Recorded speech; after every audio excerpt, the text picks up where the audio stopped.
Today we are going to make curry Chee Cheong fan, a very delicious and gluten-free rice noodle dish that I love to eat for breakfast growing up.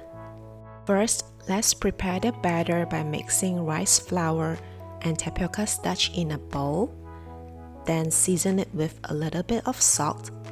And you can actually use sweet potato starch to replace the tapioca starch as well. Add in the water and stir until there are no lumps appear. You should get a very thin batter like this. Next, prepare a flat baking pan or plate, warm it up slightly and brush with a layer of oil to prevent the batter from sticking to the pan. And I'm using a quarter-size baking pan. Before pouring the batter into the pan, I like to stir up the mixture a little bit to get an even texture. And for my quarter-size pan, I use about 1/3 cup of batter. You can always adjust the amount based on the baking pan that you have and also the thickness that you like for your noodles.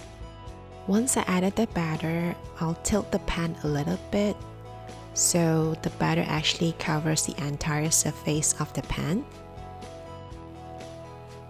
Then I place the pan into a wok filled with hot water and steam it for about 2 minutes over high heat until the noodles are fully cooked through.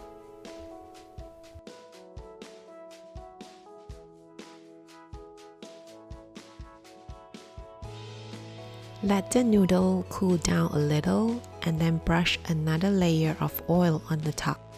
Loosen the side with a spatula and you should be able to lift up the noodle pretty easily.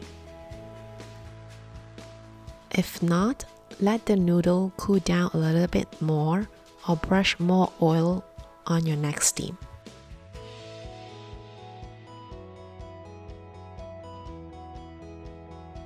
Cut the noodles into your desired width and set aside.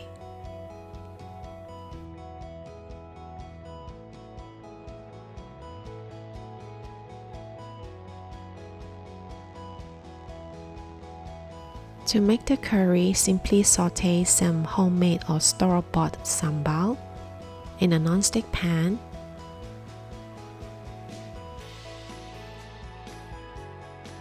Then add in the water or vegetable stock. Then season it with salt and bring the mixture to a rolling boil. Add in the coconut milk. You can adjust how creamy your curry is by adding more or less of coconut milk. Or you can add in your favorite vegetables or protein of your choice, or keep it as simple as it is.